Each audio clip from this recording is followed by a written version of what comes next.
వాళ్ళు అధికారంలో ఉన్నప్పుడు ఏ విధంగా అరాచకాలకు తెరతీశారు. ఇప్పుడు అధికారం పోయిన తర్వాత మళ్ళీ తిరిగి అధికారం చేజిక్కించుకోవడం కోసం, అలాగే రాష్ట్రంలో లా అండ్ ఆర్డర్ సరిగా లేదని ఒక ప్రొజెక్ట్ చేయడం కోసం వాళ్ళు ఎంతకన్నా ఆహ్, వాళ్ళు ఎంతకన్నా తెగిస్తారు, ఎన్ని దాడుల కన్నా చేస్తారు, శవ రాజకీయాలు చేస్తారని అందరూ ఊహించిందే.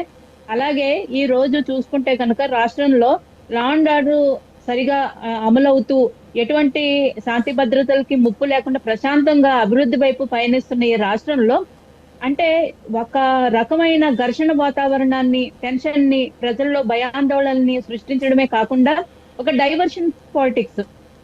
ఎప్పుడైనా ఏదైనా ఒక అభివృద్ధి కార్యక్రమం జరుగుతుంది అంటే వెంటనే ఏదో ఒక అరాచక శక్తులు ఏదో ఒక అలజడి సృష్టిస్తున్నాయి. ఈ ప్యాటర్న్ అంతా మనం చూసుకుంటే కనుక అధికారంలోకి ఎన్డీఏ గవర్నమెంట్ అధికారంలోకి వచ్చిన దగ్గర నుంచి ఒక ఇద్దరు ప్రైవేటు వ్యక్తులు ఎటువంటి పార్టీలకు సంబంధం లేని వ్యక్తులు కొట్టుకుని చనిపోతే దాన్ని తీసుకుని వెళ్ళి ఢిల్లీ వరకు వెళ్ళి అంటే అధికారంలోకి వచ్చిన విత్ ఇన్ 2 months లో జరిగింది ఇది. ఢిల్లీ వరకు వెళ్ళి ఈ గవర్నమెంట్ ని బర్తరఫ్ చేయాలి, రాష్ట్రపతి పరిపాలన విధించాలని జగన్మోహన్ రెడ్డి గారు మాట్లాడిన మాటలు. ఏ విషయం తీసుకున్నా కూడా ఒక నిందితుడు బాధితుడు అని మాట్లాడడం మానేసి దానికి కులాల రంగు పోయడం, మతాల రంగు పోయడం, ప్రాంతాల మధ్య విద్వేషాలు రెచ్చగొట్టడం, ఈ ప్యాటర్న్ గమనిస్తే కనుక ప్రజలందరికీ చాలా క్లియర్ గా అర్థమైపోతుంది రాష్ట్రంలో ఏం జరుగుతుంది అన్నది. అంబటి రాంబాబు గారు కాపు టైగర్ అని చెప్పుకునే అంబటి రాంబాబు గారు కానీ, ముద్రగడ పద్మనాభం గారు దగ్గర నుంచి కానీ చూసుకుంటే కనుక కొంతమంది వ్యక్తుల పేరుతో కులాల మధ్య ఘర్షణలు సృష్టించాలని ప్రయత్నం చేశారు కొంతమంది.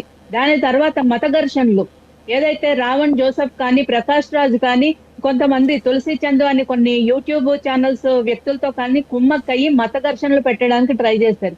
అలాగే ప్రాంతం మధ్య విద్వేషాలు, ప్రొఫెసర్ నాగేశ్వర్ అనే వ్యక్తితోటి ప్రాంతాల మధ్య విద్వేషాలు రెచ్చగొట్టడానికి ట్రై చేశారు. అయితే ఈ అరాచక శక్తులు ముసుగులన్నీ పవన్ కళ్యాణ్ గారు ఒక్కొక్కటిగా బయటకు తీసుకొస్తున్నారు.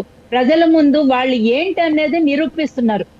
ఎన్నో ఏళ్లుగా మేధావిగా, ఎనలిస్ట్ గా ఎంతో పేరు ప్రఖ్యాతులు ఉండి ప్రజల్లో తన నిజ స్వరూపాన్ని బయటకి చూపించకుండా దాచిపెట్టిన ప్రొఫెసర్ నాగేశ్వరరావు ముసుగు ఏంటన్నది ఈ రోజు ప్రజలందరికీ పవన్ కళ్యాణ్ గారు, జన సైనికులు చూపించడం జరిగింది. ఎందుకంటే వాళ్ళు ఒక కాంగ్రెస్ వాదులుగా, హిందూ మతానికి వ్యతిరేకులుగా, దేశ అభివృద్ధికి ముఖ్యంగా బీజేపీకి వ్యతిరేకులుగా వాళ్ళు ఎటువంటి కుట్రలకు పన్నుతున్నారు, ఎటువంటి అంటే వెనక ఎన్ని శక్తులతో వాళ్ళు గుమిగూడి ఇటువంటి తప్పుడు ఆరోపణలు చేస్తున్నారు అన్నది ఈ రోజు బయటకు వచ్చింది. ఒక అనలిస్ట్ గా, తను ఒక జర్నలిస్ట్ గా ఏదైతే ఉన్నదో ఆధారాలతో సహా తెలిసినవి మాత్రమే చెప్పాల్సిన వ్యక్తి ఇంత ఎక్స్పీరియన్స్ ఉండి ఒక తప్పుడు ఆరోపణలు, ఎటువంటి ఆధారాలు లేని ఆరోపణలు చేశారు. చేసిన తర్వాత ఇమ్మీడియట్ గా ప్రజల నుంచి కానీ, జన సైనికుల నుంచి కానీ ఏదైతే మళ్ళీ తిరిగి సమాధానం గట్టిగా వచ్చింది, మీరు ఆధారాలు చూపించండి, మీరు అన్నదానికి ఆధారాలు చూపించండి అన్నాం.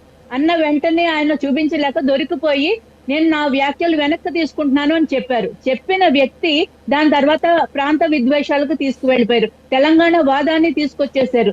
ఇక్కడ చూసుకుంటే గనక ఒక ప్లాన్ తో వాళ్ళు ఏ విధంగా